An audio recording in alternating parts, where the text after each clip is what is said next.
আসসালামু আলাইকুম বন্ধুগণ। আশা করি আপনারা সকলে ভালো আছেন। তো প্রত্যেক দিনের মতো কিন্তু আজকেও আসলাম আলুর আপডেট বাজার আপনাদের মাঝে তুলে ধরার জন্য।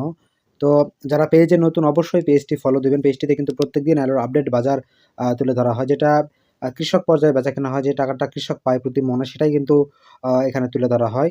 তো আজকে ৯ ফেব্রুয়ারি ২০২৫ রোজ রবিবার।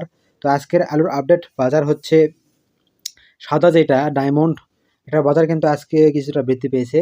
৪৪০ থেকে ৫০ টাকা প্রতি মন কিন্তু বেচাকেনা হচ্ছে। এটা জয়পুরহাট সদর।